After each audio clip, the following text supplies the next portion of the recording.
Shemai, I'm Hannah, And I'm Charlotte. and welcome to the Purple Sector. So, as you can see today, we have the lovely ladies from the F series joining us. So, this is the fourth episode of the F series.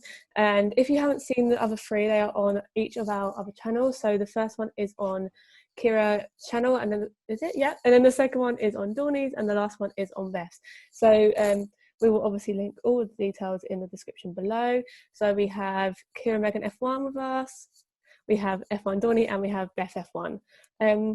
So yeah, today is going to be all about F2 drivers, and the first question that I'm going to ask you girls is, which F2 driver do you think has the potential to be in F1 in the future, so next year or the years beyond? Who wants to go first then? Me? On you go. I might say the...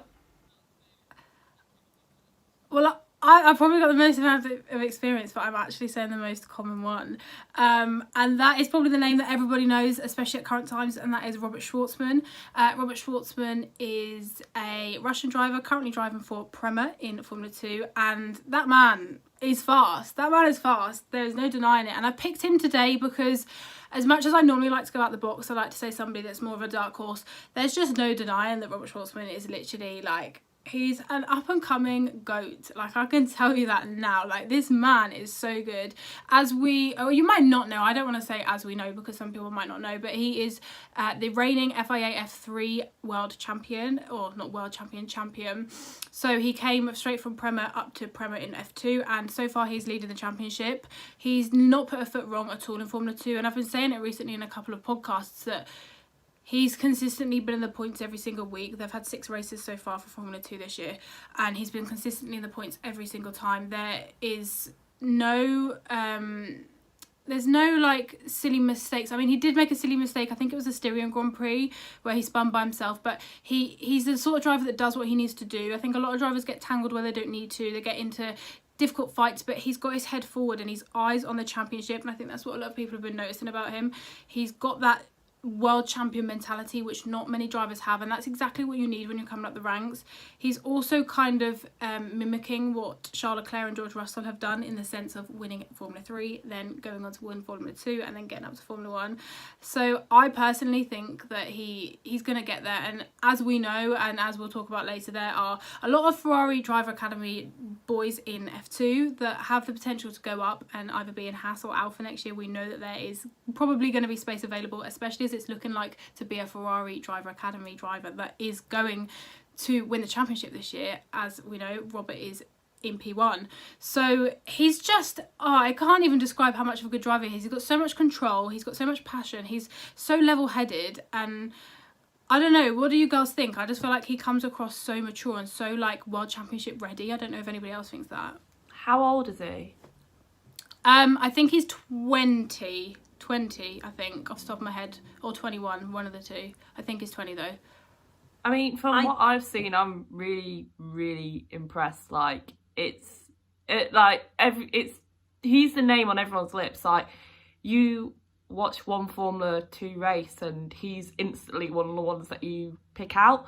Like, he's not one that's just, like, chilling in the background or anything. Any just regular motorsport fan can watch Formula 2, and that is the one that they sort of pick up on straight away. I definitely agree. I can't remember if it was for the feature race or the sprint race in Austria, but he was saying about, like, making moves, and he wasn't going to risk making a move that would damage his impact in the championship. And I think that shows kind of a level-headedness and maturity. Like, my line is always, Keke Rosberg won the world championship because he was consistent and he only won one race. If you're consistently putting yourself in a position near the front, but not always taking the risky moves, yeah, it maybe shows a timidness, but also I would say a timidness that's maybe a maturity and an aspect that most drivers actually probably need. So I think he's got the potential to get into F1, definitely. I think he's looking as probably the most likely from the Ferrari Driver Academy at the moment. I don't think anyone wants to go after Kira. The amount of knowledge she has on F2 is unreal. I'll go next. My knowledge is not nearly as good, but I'm going to talk about Jack Aitken, who many of us a couple of years ago might have thought was one of the best chances to get into F1, and he is slowly and surely making his way there, but not quite as kind of headstrong as, or as, what's the word I'm looking for? Not quite as like quickly. Yeah, that would work. Oh my god.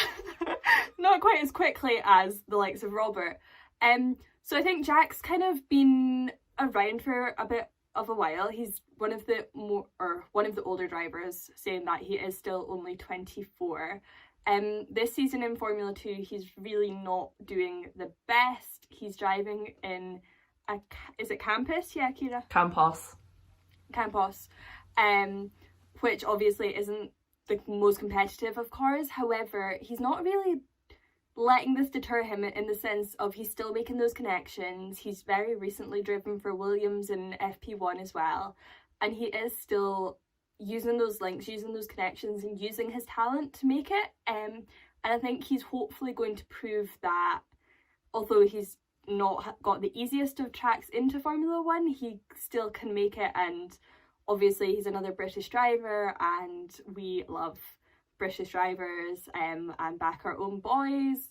So I think he's maybe not quite the most likely candidate, but I think he's definitely one that we need to get behind and give a little support to, because I do think he might be able to make it. Yeah, I think Jack Aitken's quite an interesting one, because for my 2021 seat predictions, I was adamant he was probably going to be the Williams Academy driver that got promoted. That's what I said as well, yeah. Yeah, my 2021 predictions video has gone out the window. But I just think he's been so underwhelming this year, and I don't know what it is. So last year he came 5th in the championship with Campos. In 2017 in GP3 he came 2nd. But this year he currently lies, I think, in 15th. And I just think there's not been any stellar performances. Like, normally you can drive the legs off that Campos, whereas it just seems a bit blah. But I think Silverstone could be an interesting one for him. So obviously he won the sprint race there last year, and he came in Catalonia if we end up going to Spain, depending on coronavirus. He won the sprint race there in 2017 and in 2018, and then last year he got on the podium in the feature race. So they're good tracks for him, but I think he's just not showing that quality of driver that I would expect from him, and he's been leapfrogged by another Williams Academy driver. So yeah, and Yeah, I I agree think with that. the only good promise is that he did drive quite well in FP1 for Williams, and I think that is the only it sounds so bad because I really want him to do really well, because I think he's a really good driver, but this season he's just not hitting that bar, and that's why I think that the only good thing that's happened so far in the first 3 races was that he did drive well in that FP1 with the Williams, and that still might give him that little bit extra over someone that hasn't had practice with them. Yeah, I think his age and experience and connections are getting him that bit further than raw talent, and I think sometimes it isn't just raw talent that helps you make it far in F1. Like, we do know there is other factors that help you get that seat. Yeah, and I don't want to be rude about Jack at all, because I really like him. He's a good driver. However, 2018 he was in the ART, which at that time was probably, they were beating Prema in Formula 2, and we know George Russell is good, but George completely wiped the floor with Jack, and it was almost embarrassing. And I don't want to say it, but in a way Jack did do well last year in the championship, but again, not amazing. But last year we didn't have those fiery rookies that we normally have, so that's kind of why he was up there. But again, was he like 5th in the championship last year? Like, he still wasn't where he really should be. Yeah, so there's still people like Latifi, De Vries, even Giotto, like all these. I'm not saying any disrespect to Luca, I think he's good, but you still expect Jack as a younger driver to be able to get up there and to fight. I expected him to be higher up with Nicholas Latifi and Nick De Vries, but he wasn't last year. And I know you could say the Campos isn't a good car, and he did drive well in the Campos last year, but he's kind of showing to me this year that he is kind of where I originally thought he was in terms of like his talent. But again, it's really good that Williams have picked him up, because Renault aren't great with their junior drivers. We've seen that evidently in the last couple of weeks. So it's good that Williams have started this new program. But again, Ticktum is coming in hot and fast, and I don't know whether Jack needs to watch out on that one. Yeah, agree, probably. Anyway, moving on. Yes, it so does. Yeah. Kira is absolutely correct, because I think someone who stands a really, really good chance of getting into Formula One quite soon is Dan Ticktum. Now, when it comes to his marketability and how he looks like on the outside, it's not great. He has had issues with racing in the past. He's had a race ban in the past. But I think from what I've seen so far in this season, it shows that his driving has very much matured, and he's much better at where he's placed his car. He is consistently in the points, which is, we're not expecting people to get on the podium every weekend. Like, we're not expecting these F2 drivers to be a Lewis Hamilton straight out the box, but you do expect people to be in those points consistently, because especially with the amount of races which are coming up after each other, one race where you score no points, it's really not a good look. And Dan's been doing really well, apart from in Hungary last week. No, not last weekend, 2 weekends ago. He had mechanical failures, but that's nothing to do with him. So I think he's a really good candidate, because if he can show how much he's improved by, and that he's not just got that raw talent, but he's learning as he goes along, he's a really good candidate for Williams. I really want Williams to choose someone similar to George, who has that amount of just pure raw talent, and not go somewhere with a pay driver. The combination of pay driver and pay driver, just, I personally don't think it will win at Williams. So I think Dan has a really, really good chance, despite some people, including Hannah, not liking him. Well, I'd say that's changed now. She's pretty much a Dan fangirl now. Yeah, She is. Hannah loves a good Dan Twitch stream. She loves a Twitch stream. I like the rage on the Twitch streams. It's relatable if you're playing Call of Duty. Okay, yeah. I you just keep telling think- yourself that. My issue with Dan is, yeah, he has that raw talent, but I don't think he can keep his head cool under pressure. If you look at what happened back in 2018 in Formula 3 when he was up against Mick Schumacher, he just doesn't, if it doesn't go his way, he throws his toys out the pram, like accusing Mick Schumacher and Prema of being a cheat, or because the car was better towards the end of the season. And I think he got dropped from the Red Bull programme. Yeah, he's kind of building himself back up with Williams, but there doesn't seem to be like a personality shift in that he's not suddenly become humble. I don't think he has the marketability at all. I think he'd be a publicity liability. And in this day and age, there are very few drivers that can get away with not being traditionally like PR marketable. Like Kimi does it because Kimi is Kimi. But if you look at, say, for example, George, Lando, Alex, you have to be able to market a young driver to bring in sponsors and things. And I just think Ticktum's one rant away from throwing his mouth off and ended up getting the team into trouble. And I just think there's other drivers I would much rather Williams take. I would rather see, for example, them wait a year, because no junior drivers getting into... Bless you! No junior drivers getting into Williams next year. They've got George and Nicholas locked down. I would much rather wait to see what Jamie Chadwick does at Formula Regional and see if she can get a W Series and get her in the Williams, because I think she'd be a far better driver, a far more measured driver, and to be honest, would be a lot better for Williams. Sorry, I said this in my Q&A today that I filmed today. Jamie's not going to get in that Williams seat to at least 2023. It's not going to happen. Yeah. Little side note, but it's not going to happen. She's not got the experience yet. She's done W Series and then she's doing the Formula 3 Regional. Really, I would like to see her in F2 before she goes up Would to she Formula even have 1. the points? No, She has. Yeah. I think because she has as like well, 10 or 15. Yeah, as well, W Series did last year when she won it. It didn't count towards super Didn't license count. points. It was meant to count this year, but obviously the season's cancelled. Yeah. She'll probably get some in the championship she's in this year. But when you look at the Williams seat, the next person I naturally see going in is Dan. And I don't really see Williams taking anyone else, really. Yeah. Maybe Jamie would be interesting because she's got like 10 or 15 points from the Asian F3 series. Is depending how she does in Formula Regional, you've got a few people in that category, say for example Yuri Vips, who are contenders for the AlphaTauri seat, whether she will do W Series again or whether they'll pull her over to Formula 2 and give her a shot there. I'd like to see her pulled over to Formula 2, definitely. Especially now she's got the backup of Formula Regional as well, or she will have after the series. I don't really see her place in W Series anymore. I just feel like she's a kind of a bit better than it in a way. So I'd like to see her in Formula 2. But we're not here to talk about Jamie, but I can't help it because she's so good. Go on a tangent. Shall Anyone I else got a comment about Dan then? Yeah.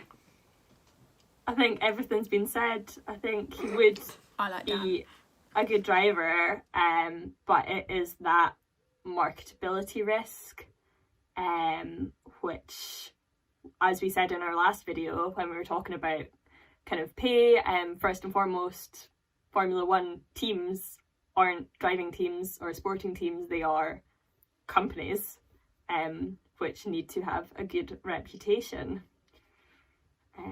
But yeah, Charlotte? So I'm choosing Callum Ilott. So I think he's actually a really good driver to pick because he's had a very solid start to this season. He got his first win in F2, although from then, like, he hasn't really been up there, although he was fighting, who was it? Oh my god. Was it Giotto? Yes. Yeah. He chases him down. Was fighting with, Giotto, 10 laps to go. and I think if he just had one more lap, he would have got him. But he seems to always be like in around the front of the pack in F2 at the moment, so he's got that consistency that is needed to be in an F1 seat. And I think that's something that like the Ferrari junior teams like Haas and Alpha could do with at the moment, like, because their cars aren't that great. So I think a young driver going in there to help them develop the car, help them just stick with them and get consistent results for them would actually be really helpful. And I saw someone talking about it would be good if Callum went into the Haas, and this is when everyone was talking about if Perez was going to the Haas car. And I think like Callum and Perez, it would be good to have the experienced driver with the rookie, and then they could grow along with that. But yeah, that's my thing, because he's second in the championship right now, and he's got 63 points, right?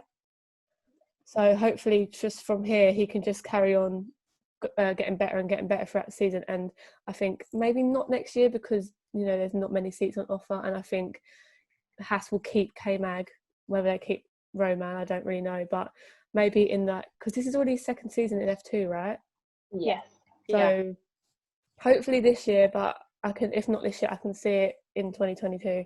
I don't know what you guys think about that. I think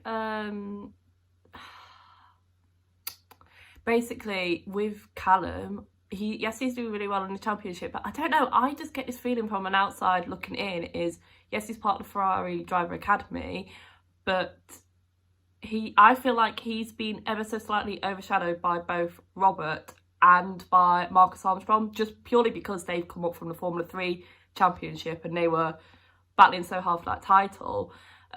Those are like sort of like the fresh meat, that the rookies that you're looking on in Formula 2, and because Callum's already in his second year, it's difficult because naturally, because we've had drivers like Charles, George and Lando all come up from having 1 year in Formula 2, it's really, really difficult to then look at someone who is in their second year of Formula 2 or even third year of Formula 2 and think they're the next one to go up, because naturally we would think if they were good enough, they would go up after 1 year, but that's not always the case.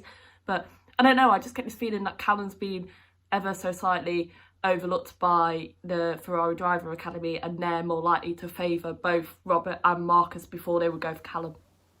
I definitely think Callum was overlooked. I would agree with you at the start of the season because, I mean, he was amazing in GP3 back in 2018, but he had a really tough time in Formula 2 last year. And like you said, motorsport moves so fast, and if you have one season which isn't very good, it can really hinder it. So I think obviously all the eyes were, like you said, on Marcus Armstrong and on Robert Shwartzman coming up, and obviously Mick Schumacher always got eyes on him. So Callum was pushed back a bit, but I was confident that he was going to come back. I didn't actually expect him to come back and do this well, but he has, and he's shown that he's worthy of this place. And I think people start thinking he's older than he is, but he's only 21. He's not like 25 or whatever. So he's still really young, and he's got the talent. And I'm glad he's putting on a show and putting up a fight and saying, look, because I was quite worried if he was going to perform the way he did last year, this year, I was quite confident actually Ferrari will probably say, look, thank you, goodbye.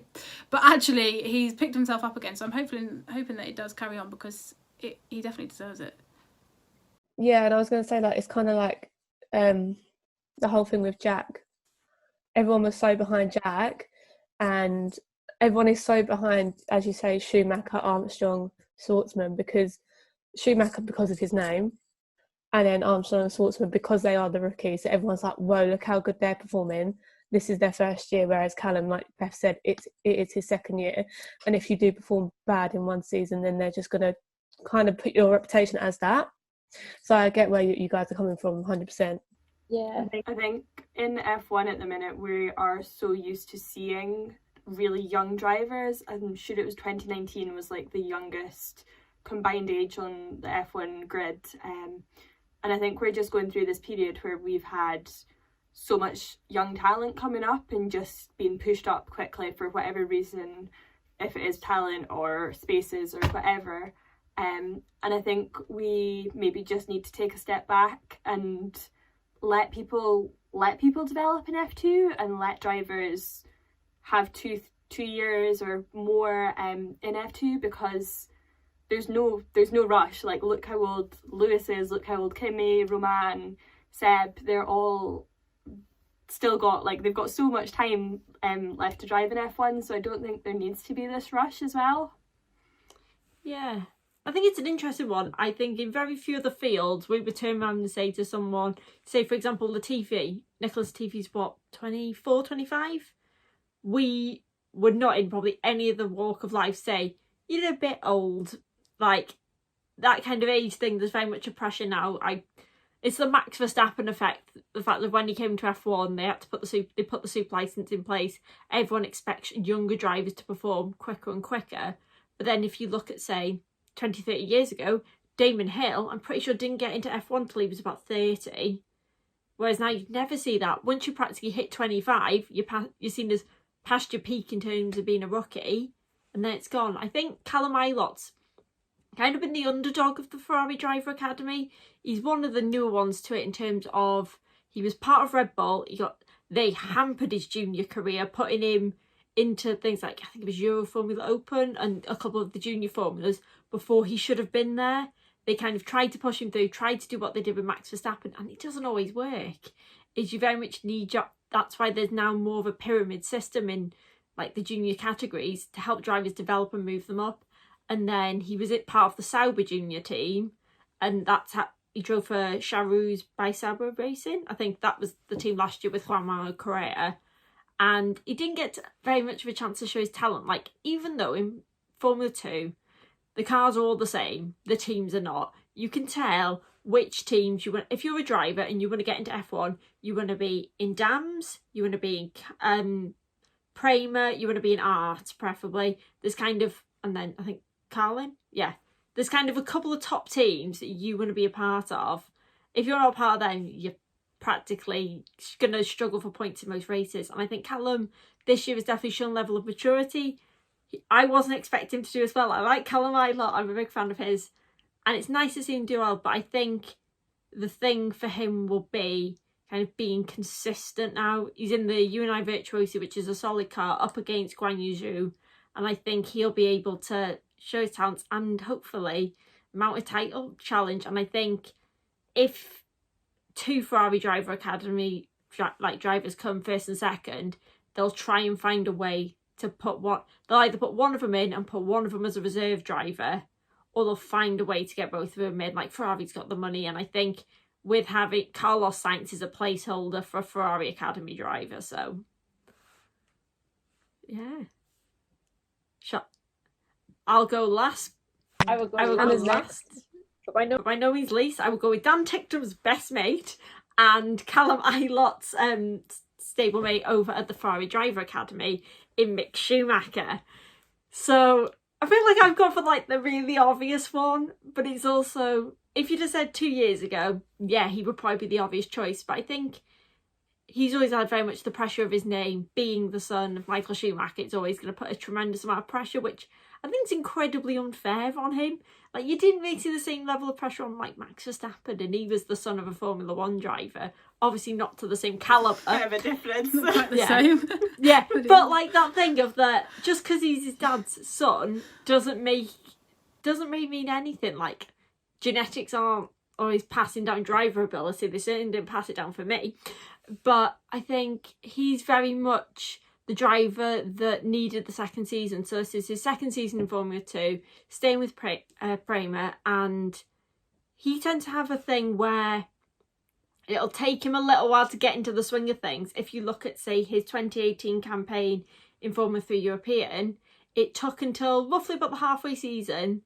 He got a couple of points appearances, a couple of podiums, and then went on a bounce of like 10 runs where he was on either first or on the podium or in the top 5. And that's where the accusation that he cheated comes from Dan Ticktum, from that like basically bounce, because no one was expecting it.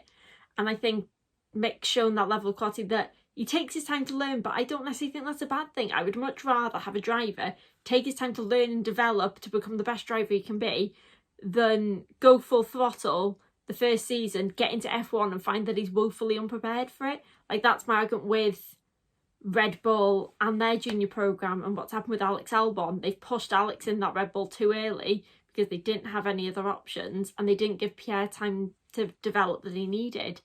And I think it's interesting in that he was very unlucky at Styria, having the like one in, I think it's like 10,000 or something, incident of the fire extinguisher going off. Like, he was on for a solid run there and possibly even got a podium, and that happened. But then in Hungary, 2 back-to-back podiums in the feature race and the sprint race. Solid performance out there. Yeah, it wasn't the spectacular thing that like Callum Ilott chasing down Luca Ghiotto was, or Robert Shwartzman in the sprint race, in the feature race. But I think now he's kind of got that momentum and he's got that confidence in himself and in the car. And I think it's definitely going to be interesting, given they've got 18-inch tyres that a lot of the drivers have never used before. They're also going to be going to tracks that a lot of them, I don't think some of them will have ever raced in since like junior, like lower down formulas, so places like Mugello. There's rumours that they could be going to Nuremberg, which would be interesting because in... That's confirmed. Yeah, is it confirmed now? Because yeah, Nuremberg, yeah. Because I did the update. Because in Formula 3, he won all 3 races at Nuremberg. It's a track he seems to suit quite well, and I think having that level of experience and drive and talent, he's an incredibly talented driver, and I think he very much has the most pressure of all the drivers on the grid. He has the most pressure to perform. But also, I think the name will help in a way that he is an incredibly popular driver as well. So I'm going to be rooting for Mick and hopefully seeing him in F1 next year. Yeah, I think we all agree that the name is obviously quite a bit of pressure for him. So we are running out of time, ladies, because we've spoke quite a lot about our drivers of choice. It's been a very good discussion. So kind of, Hannah, do you want to like round up and ask like the one with the best, one name, best chance? Yeah, so actually, too quickly, is one name with the best chance of getting into F1 and one that you think did have a chance but now doesn't probably have one anymore. So I'm going to go to my fellow F2 aficionado, Kira, and see what she says. So probably have the best chance of getting into Formula 1, as I said, would be Robert Shwartzman. I think he's got a great opportunity.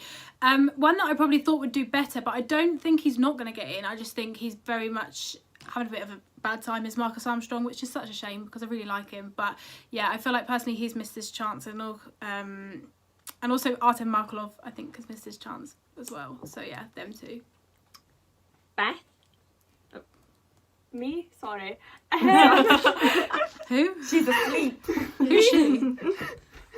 I'm gonna go with Robert as the best chance. I'll play my cards safely.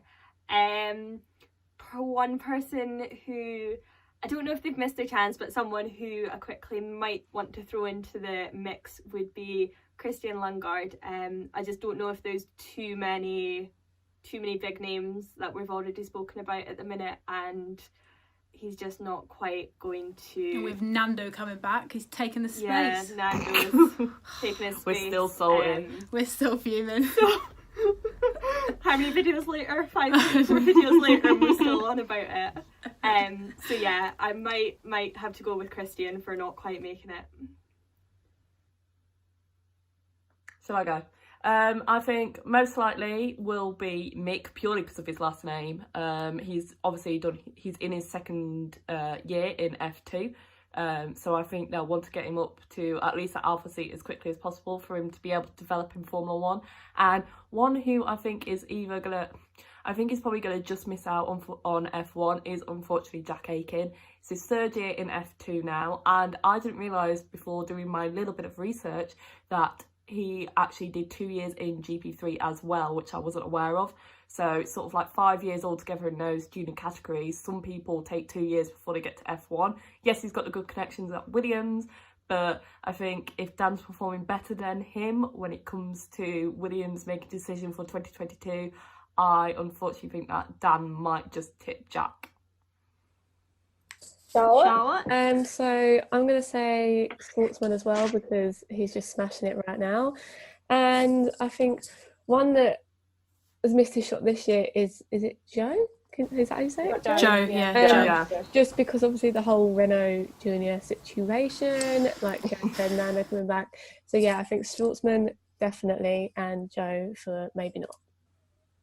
Charlotte, great minds think alike. I was going to say the same thing. I think Schwartzman and Mick have probably got the best chances, even though I would love to see Callum Ilott in there. And I think Guan Yu has missed... I think he probably has missed his chance. At the moment, Callum Ilott is outscoring him in the UNI Virtuosi.